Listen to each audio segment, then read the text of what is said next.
말씀드리겠습니다. 2월 9일 0시 기준 국내 발생 신규 확진자 수는 273명입니다. 해외 유입 사례는 30명이 확인되어 현재까지 총 누적 확진자 수는 8만 1,477명입니다. 현재 8,329명이 격리 중이시고 위중증 환자는 189명으로 어제보다 1명 증가하였습니다. 어제는 8분이 돌아가셨습니다. 고인의 명복을 빌고 유가족께는 심심한 위로의 말씀을 전합니다. 국내 주요 발생 현황 설명드리겠습니다. 국내 발생 273명입니다. 번역별로는 수도권이 217명, 비수도권이 56명입니다.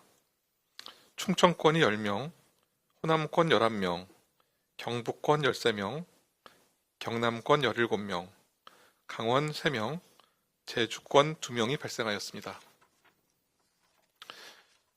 권역별로 주요 집단 사례를 설명하여 드리겠습니다. 수도권에서는 서울 동대문구 병원 2번째 관련 접촉자 조사 중에 13명이 추가 확진되어 누적 확진자는 총 14명입니다. 서울 강북구 사우나 관련 18명이 추가 확진되어 누적 확진자는 총 33명입니다. 서울 성동구 대학병원 관련 격리 중에 5명이 추가 확진되어 누적 확진자는 총 88명입니다. 경기도 고양시 식당 관련 접촉자 조사 중 12명이 추가 확진되어 누적 확진자는 총 13명입니다. 경기도 안산시 인테리어업 관련 11명이 추가 확진되어 누적 확진자는 총 46명입니다. 네, 다음은 충청권 상황 말씀드리겠습니다. 충남 청양군 관련 접촉자 추적 관리 중 6명이 추가 확진되어 누적 확진자는 총 17명입니다. 네, 잠시 노이즈가 있어서 잠시 대기했다가 다시 브리핑 진행하겠습니다.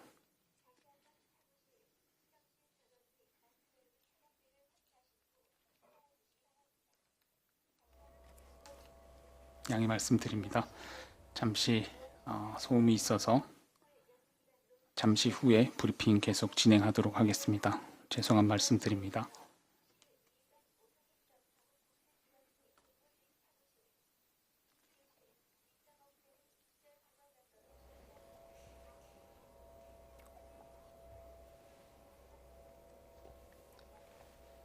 네, 현재 중앙방역대책본부 브리핑이 진행되고 있는데 오디오 사정이 좋지 않아서 네. 지금 오디오 점검 중인 것 죄송합니다. 같습니다. 네. 아직 브리핑이 끝난 건 아니고요. 네, 브리핑이 계속 다시 진행하도록 진행되는 대로 하겠습니다. 현장 오디오 호남권 듣겠습니다. 발생 상황 말씀드리겠습니다.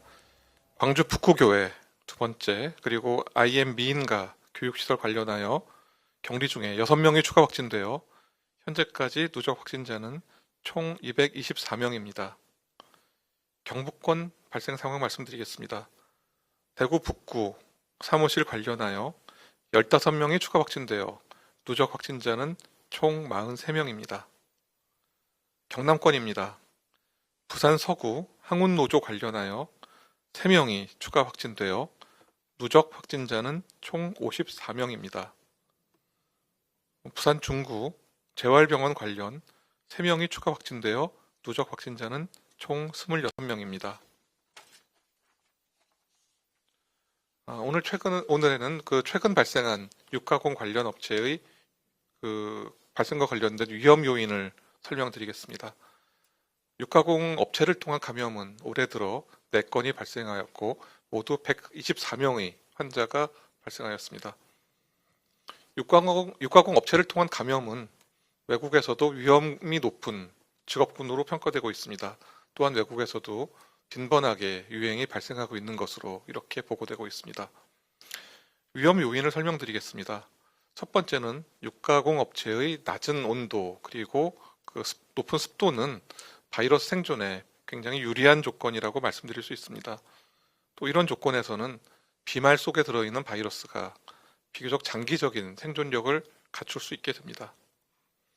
두 번째는 이들 업종이 노동 강도가 높고 또 작업할 때 비교적 깊은 호흡을 하게 되는 그런 공정입니다. 그래서 호흡을 하더라도 바이러스의 흡입량이 더 많아질 수 있습니다.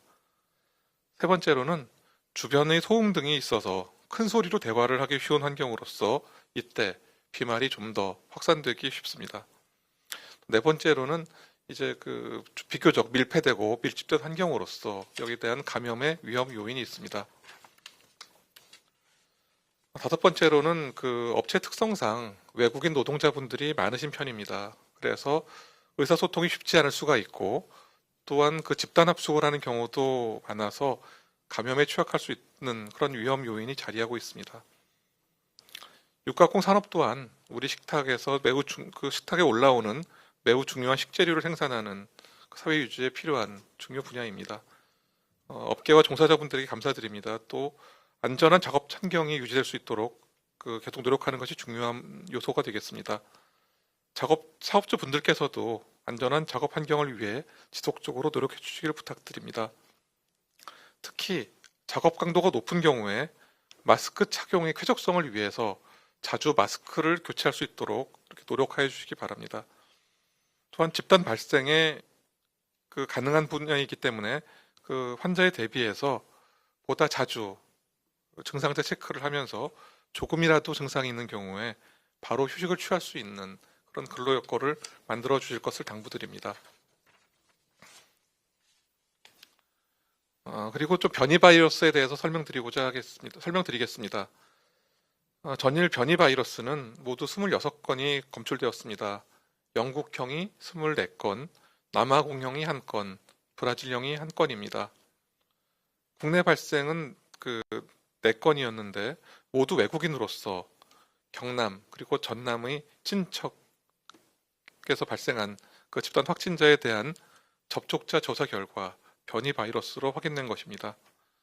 이와 관련하여 국내 접촉자 상황을 재점검하여 검사를 강화하여 실시하였지만 이 4명 외에 현재까지 추가 확진자는 발생하지 않았습니다. 해외 유입은 22건입니다. 16명은 검역 단계에서 확진되었고 6명은 입국 후에 실시한 검사에서 확진되었습니다. 해외 유입 22건에 대해서 접촉자 조사를 실시한 결과 현재까지 변이주 감염에 의한 그런 사례는 없었습니다. 이 변이 바이러스는 전 세계적으로 굉장히 빠르게 확산되는 경향을 보이고 있습니다. 이미 영국은 검출되는 코로나19 바이러스 중에서 80% 이상이 이런 변이 바이러스로 판단하고 있습니다. 또한 프랑스의 경우에는 20%, 독일도 10%를 넘고 있어서 이런 변이 바이러스의 검출률이 점점 더 높아지고 있는 그런 상황이 되겠습니다.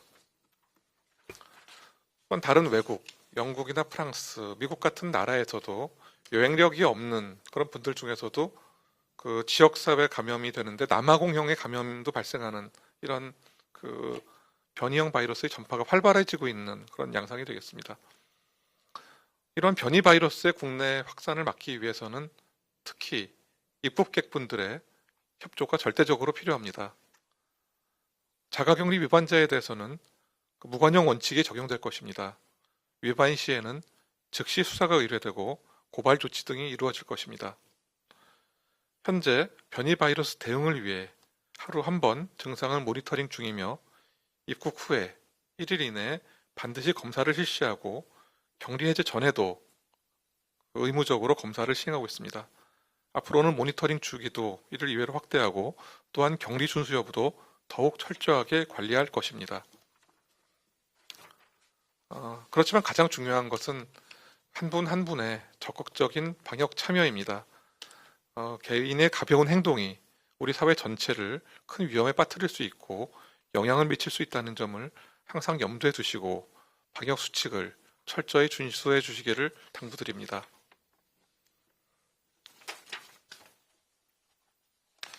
다음으로는 수도권 임시선별검사소 운영 경과와 향후 계획을 설명드리겠습니다. 임시선별검사소는 지난해 12월 14일부터 현재까지 서울, 경기, 인천 지역에서 유동인구가 많은 곳에 모두 131개소가 설치되어서 국민 누구나 간편하게 검사를 받으실 수 있도록 운영되고 있습니다. 이 임시선별검사소를 통해서 지난 8주간 총 161만여 명이 검사를 받으셨고 하루 평균 2만 9천여 명이 검사를 또 받으셨습니다.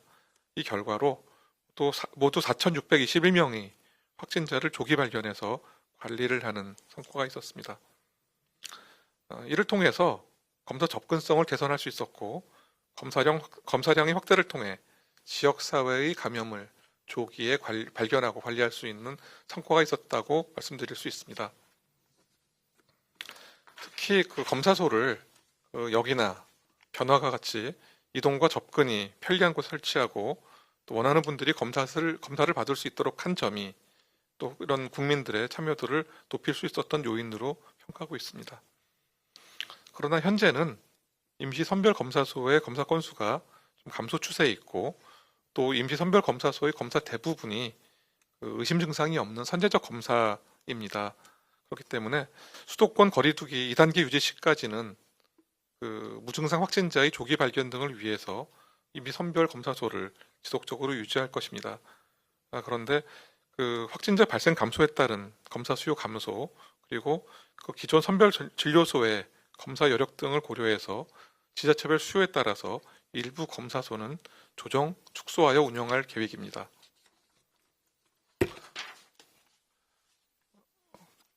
현재 확진자 발생 시 신속하고 빠르게 대응하고 조치하기 위해서 기존의 익명검사를 시행하고 있는 것을 성명, 생년월일, 전화번호 등의 최소한의 정보를 수집한 형태의 실명검사로 전환하여 운영할 계획입니다.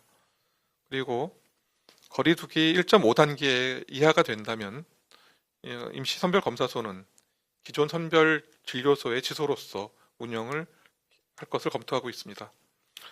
또 이 밖에도 지역의 높은 발생률이 있어서 질병청과 협의하여 승인된 어떤 지역이나 집단의 선제검사소에 대해서도 임시선별검사소를 설치하여 운영할 계획입니다.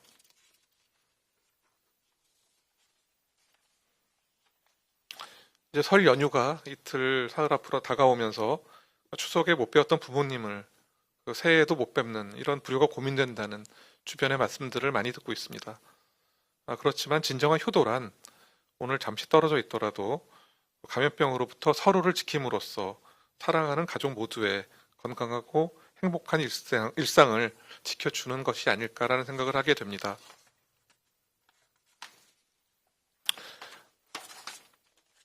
정말 송구한 마음으로 이번 설에도 지금까지 우리 국민 여러분들께서 도와주셨듯이 철저한 마스크 착용, 그리고 산밀 환경에서의 철저한 소독과 환기, 그리고 한순간도 방심 없이 방역 수칙을 준수해 주시는 이런 사항들을 지속하여 주시기를 또 당부드리겠습니다.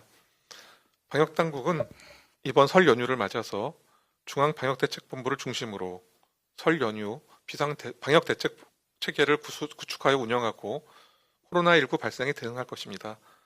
또한 해외 입국자라든가 자가 격리자 관리 등에 있어서도 빈틈없이 방역 체계를 유지하겠습니다. 네. 지금부터 기자님들